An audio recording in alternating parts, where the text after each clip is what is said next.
Hello and welcome to Atomic Facepalm. This is Chris. And this is Bree. And this week it's a very well-dressed review.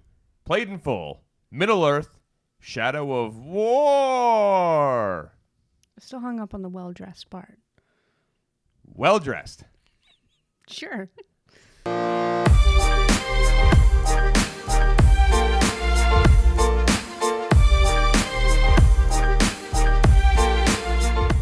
Thanks, folks, for tuning in. We do appreciate it, as always. Hit subscribe, leave comments, social media, all good stuff. Middle-earth, Shadow of War is a video game that came out recently. The end. Right. No, it's a pretty big name game, actually. So we usually cover a lot of indie games, right? This was a little bit of a change of pace for me, at least, For where me, too, yeah. you know, Monolith, they go back a ways. These guys are big-time PC developers. Mm-hmm. They did titles way back in the day like No One Lives Forever. They did the awesome Fear game that came out. Ooh, that was a good game. So these guys make very good video games. It's published by Warner Brothers Interactive, a big publisher. So, you know, these guys, they're certainly not like an Activision, at least not like the development side. But they make good games. So I think it would have been tough for them to screw up a game. I'll put it that way. It sounds like Bree and I are going to have some different opinions here. So I'm going to start out and say it. I was pretty addicted to this game. Mm-hmm. It's different. It's very different than a game I'm used to playing. It has this like window dressing of it's a third-person action game, maybe like The Witcher or something. Like I wasn't really sure what to do going into it. Now, I will preface this with I did not play the first game. Nope, neither did I. So I watched somebody play like an hour of the first game, and I didn't get a chance to play it. And yeah, I don't know what I was expecting. It wasn't this, and we'll go into specifics in a second. Okay. I was thinking more on the lines of maybe like a Nier Automata, where it's just like narrative, and it is a narrative-driven game. But I expected it would be more linear, I guess, where I didn't expect pure kind of open world to a certain degree within, you know, confines of a map you're in, which is dangerous for me. Dangerous in the sense that this game is very much like Skyrim, Oblivion, open world RPGs, and probably a lot like MMOs, which really I don't have a lot of experience with, other than like Guild Wars 2 and Guild Wars back when those were still, I guess they're still around, but in their popularity. It sounds like you were more on board with the MMO comparison. I was. Just not because I feel like it is an MMO, but it hits me in that weird addictive treadmill thing that happens when I play an MMO, which is why I really don't get near them anymore, because suddenly I'm playing a game that I'm not really enjoying that much, and I don't know why, and I don't know what quality it is that makes that happen.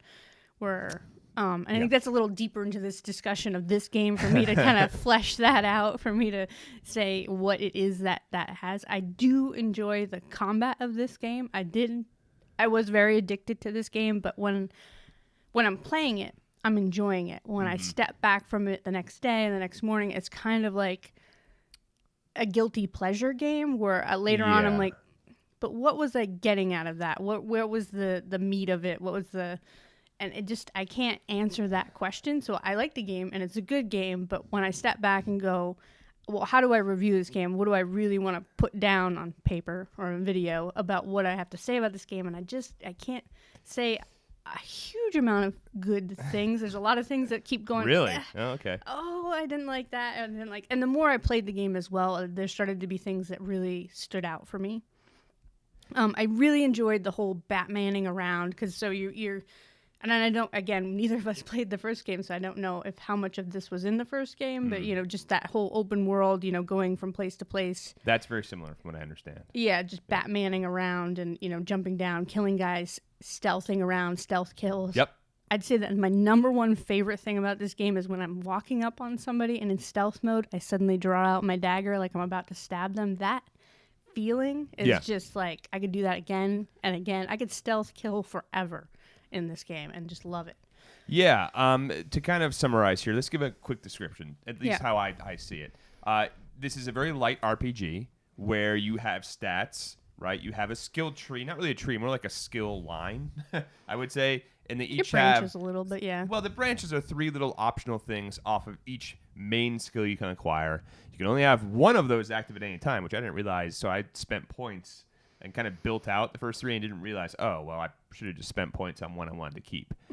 Now, so you build up your character by doing that. You also have different levels of gear you can get. And like any other RPG you're used to, probably more like MMOs, there's a lot of loot drops. Not like Diablo levels, No. but you're constantly upgrading your gear.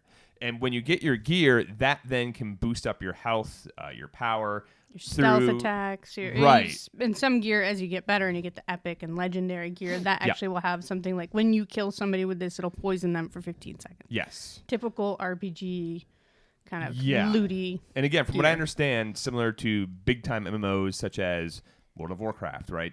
Where there's little challenges you can do with each piece of loot, depending on how the loot is configured. If there's a legendary piece of loot, you can unlock things by doing, let's say, 3 stealth kills, and then you can spend in-game currency, which we'll get to in a second, about how you can unlock that certain thing, gives you bonuses, blah, blah. So the main thing in this is you upgrade your character by getting better loot through gems, which was really confusing at first, but then once I got it, it clicked.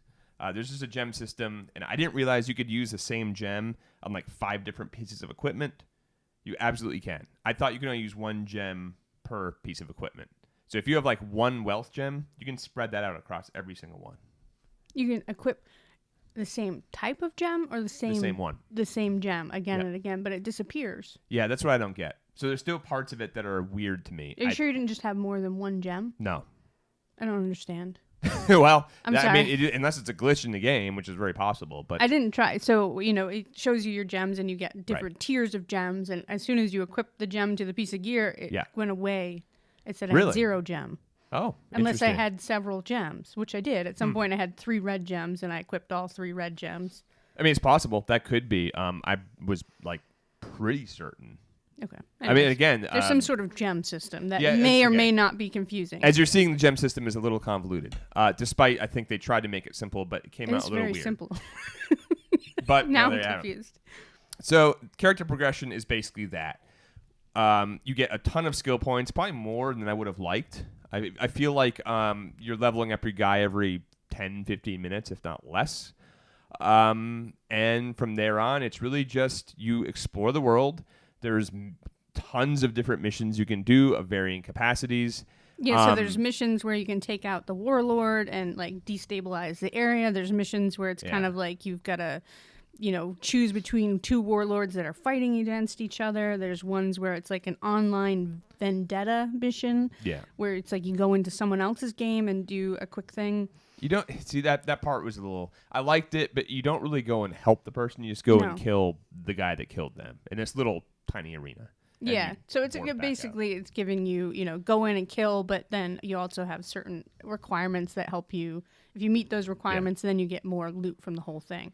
And then there's those missions where you go back in time to your race guy's past and try to complete a mission with certain objectives. As most people might be aware, you play as Talion, who is a Gondorian ranger who was killed. He was then kind of inhabited, not possessed really, but inhabited by Celebrimbor, who in the Lord of the Rings mythology created the Rings of Power. I can't memorize my budget for the month. I can memorize fucking Tolkien from his books, as you can see here. Speaking of that, by the way, this is very much a game based off the movies more so than based off the books.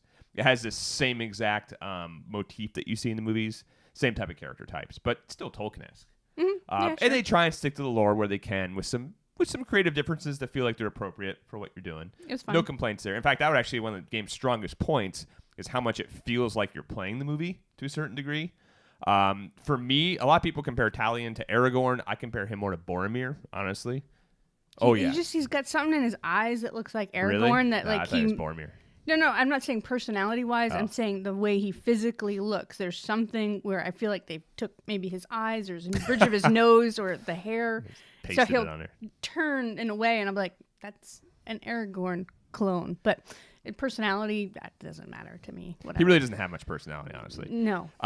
So that's the idea, is you're kind of 2 people, 1 wraith, 1 guy, 1 undead guy, and you're in one. So half of your attacks are wraith-based, and half of your attacks are just Batman style of combat. When we say Batman, we mean like you can attack like 12 guys at once, no problem. You can chain combos. You can attack this guy 4 times. You can drop from 1,000 feet into the air down on a guy and like stab him and drain his life force. Like, the combat I felt is really fun. It's really rewarding. It was fun. It feels, and this is again when I first played Batman Arkham Asylum, when that combat was not really fleshed out, it was this weird and amazing thing. They straight up stole that combat system, and that's great. I have no problem with them doing that because it works so well. No, and it's a lot of fun. You're taking on like 30 guys. You feel like this badass like warrior dude, and that's all fun. And again, it fits. I feel like it doesn't take you out of the Lord of the Rings universe. You're also like Assassin's Creed acrobatic. You can climb up everything and anything, and I thought that was great. I actually really like that. I actually want to talk. I like that in theory. What I don't like is that the game does this a lot where it tries to be this smart system where if you're near the edge of something, then you're going to jump when you press the A button. If you're near a wall and you hit the A button, you're going to go up the wall. And if you're in this combat, you're going to hit A and you're going to dodge roll underneath him. And if you hit it twice, then you're going to go over him. Yeah. To the point where sometimes I'm like a centimeter not in the right smart zone where it wants to do something, and suddenly I'm rolling at a ledge instead of jumping off of it. And I understand what they're doing because they're trying to give you like 30 different moves within, I guess 8 buttons presses. Mm-hmm. Sometimes it works, and sometimes I'm just dodge rolling or trying to jump over a guy when I want to go underneath him, and I'm like, oh my god, stop doing that. I would slam them more on it. I've encountered that in a lot of other games. Again, like the Batman game was notorious for that. I think it's tough to balance when you do want them to climb over everything. Yeah, I got used to it, but it was a learning curve. And there were times, like you're saying, where I would just sit there and run against the wall because I just didn't quite get that area where you need to grab a hold of it, or you try and dodge out of the way and it would just not have the right reaction. I try to dodge out. And most often that it would happen for me was I try to dodge out of the way in combat, and I must have hit it twice, and then you try to vault over a war boss that would be like, no, you can't vault over me, and slam me down and hurt me a little bit. Yep. I'm like, oh my god, I'm not trying to vault. I'm just trying to dodge out of here.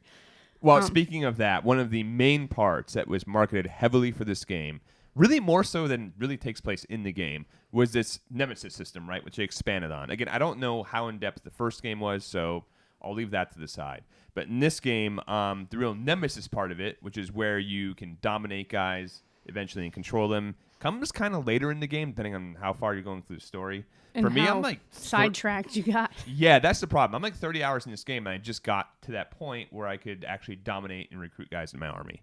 Regardless if you do that or not, when you build up to that point, there's war chiefs. There's little like mini bosses. Basically, they're just Orokai or powerful orcs, and you kill them, and they might come back. Usually, they do come back with hilarious results. If you burn them to death, they'll come back all jacked up and like scarred. If you cut their arms off, they'll come back and have like their arms stapled back on. That's one of the very few humorous elements of this game. It's actually a pretty serious and dark and somber game, putting that stuff aside. So people are saying it's not a funny game. I would argue that. I think the orcs provide good comedic elements to it. Yeah, so I wouldn't say... I mean, this quest stuff, like the story stuff, sure, is super serious stuff. But the orcs are awesome. And probably one of my favorite parts is when they come up and you kind of get like, all right, say your piece. Let me fight you. What the fuck ever. They have these really like long, grandiose But some speeches. of them are just like they're posturing around and they've got their weird little thing. And it's kind of cool.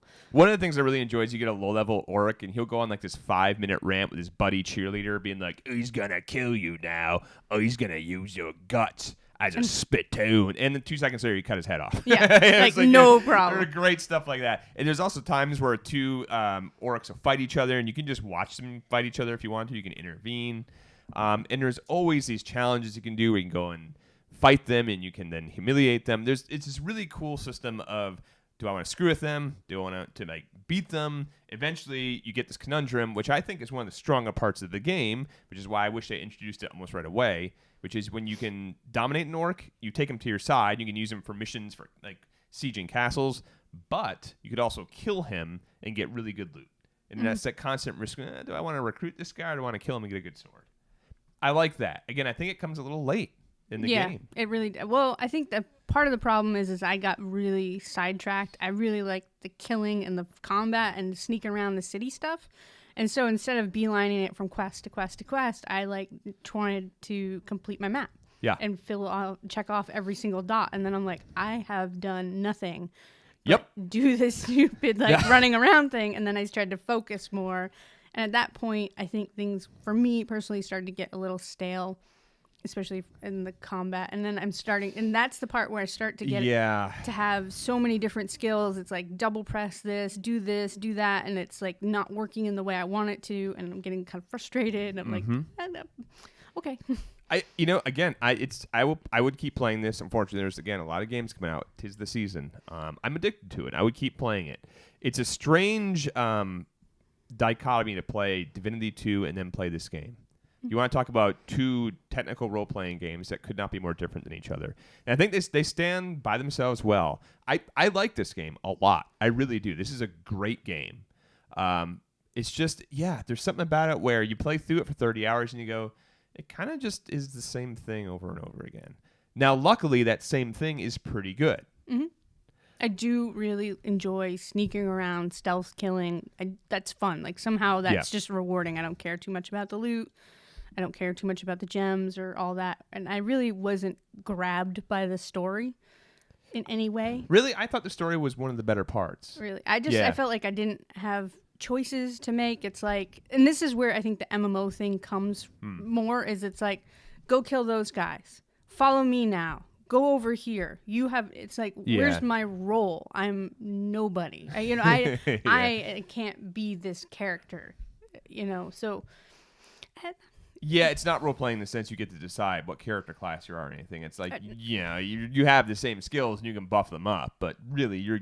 But so here's an example of just comparing it maybe to The Witcher, where I am a character. Sure, you've handed me this character, but now I choose how he is. I choose what he says, or I choose... And I never am doing that. It's cutscene, and now we're following this girl over here, and it's cutscene, and we need you to go in the ring and kill those people, and now go kill these archers. And there's no dialogue trees. Let's make that clear. This is cutscene. It's very much now again. It's on rails. It is now. This is high quality cutscenes, though. I will say, of all the games I have played, this has probably some of the better cinematics as far as voice acting. Like, I would actually give this a voice acting award. I mean, they have a lot of money to throw at it, but it's fantastic. Like, the voice acting, I would say the script is good too. I really would. I think these guys, they know the material. They know the books. They know the movies, and I think they landed on a pretty good story. They didn't make it too complicated, and that's probably for the better. I'm going to disagree.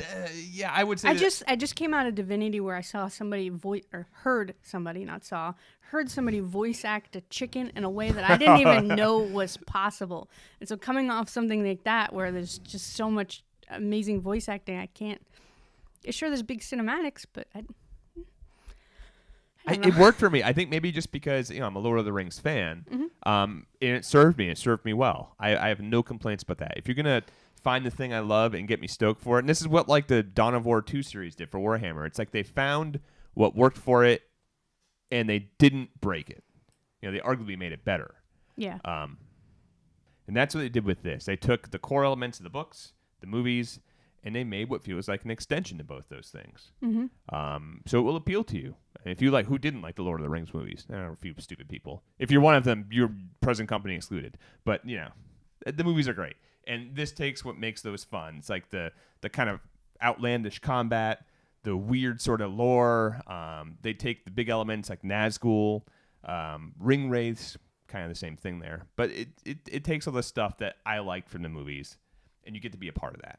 Yeah, I really enjoy that part where you always see it in movies where somebody's fighting like 40 guys and you're like, that's so fucking stupid. But when you're playing the character that's actually doing that, it's so fun. It really is. Like, my favorite part was when they go ring the alarm and call all the other guys. I'm like, yes, please do call them because I'm going to kill them all. Yeah. Like, that part I liked a lot. For me, I think I disagree. Most of the game I didn't enjoy that much. It was good. It was fine. It's a good game. Great game. For me, this is the kind of game that I'd buy on a console and I'd play over the course of like 3 months, and I would do what we did where I'd dick around forever and take my time. It's not a game that I'd play straight through and just sit there and only play this game. It's kind of like cotton candy, where I'm enjoying it a lot while I'm eating it. Later, I'm kind of regretting my choices of what I did with my time and my energy. Huh.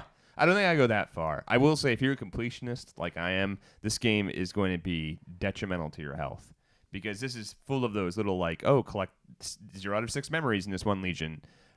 Go and get all these artifacts that are scattered throughout. Go and do, so it's a lot of that. And if you have that weird affinity towards collecting everything, God help you, because that's what happened to me. And all of a sudden, you're 30 hours into a game and you're basically on the tutorial. So, there's definitely that grindy elements that I came away from just kind of like why. I think that's where I have that problem is it's definitely grindy in a way that I enjoy, but at the same time I look at it later and go, why? And then we haven't even touched on the microtransactions. Yeah, so all. I was about to mention that too. Okay. What I do want to mention too is a big part of this game also is what we said earlier about the siege element. So you can recruit an army and you can then spend money, which we'll talk about in a second. It could be real life money. And then you get to like buy different parts. You get to assign war chiefs, and you need to defend your castle if you own it, or install your own, or attack it. So that's a big part of the game. Again, it doesn't happen until much later in the game. It really doesn't. And before that, when you're getting this, there's two kinds of currency. There's kind of the white silver currency, and that you can earn in game very easily, at least in the beginning. And then there's the gold currency, which you have to hand over your credit card for. And then there's the loot boxes online. There's ones you can buy with the silver currency, which every time I opened them up were kind of. They're okay. I was like, this is kind of a waste of my time. I was usually getting better gear through quests and whatever. But they shouldn't have had a loot box system in this game. I know why they did it, because it's lucrative and everybody knows why they did it, and that's So we played the game. You played in an online mode for a while. I played in offline mode for a while.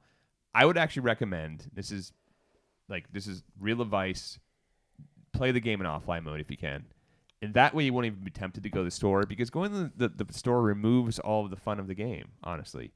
Evan Lottie actually did a really good article on PC Gamer about it, where the whole fun in the game is being the orcs and collecting them and being part of that Nemesis system. You defeat an orc, he could betray you later on, he could become your best friend. It's like the Pokemon, you're collecting these things, you're making it personal, you're investing in it. Or you can just go to the store and buy orcs. It's like, what? Why'd you do that? And we know why they did it. Right? Yeah, I know why they did it. And there's some assholes in a marketing room somewhere that didn't understand the repercussions of the choice that they made with this game, and I think it just taints the whole thing a little bit. It does a little bit. When you have like my other complaints about some things, and you add to that like a loot box system, it just sours the whole thing just a little bit.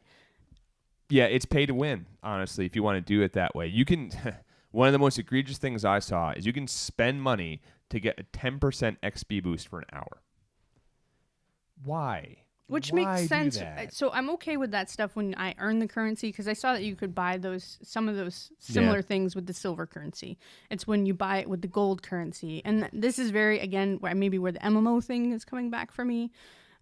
That's pretty common in MMOs, but usually I feel like Overwatch, I think, has always been held up as kind of that way to do it in the correct way, where everything that you're getting is a cosmetic item, and it's a way to say, hey, I know that I paid full price for this game, but I'm a super fan and I want to pay just a little bit more.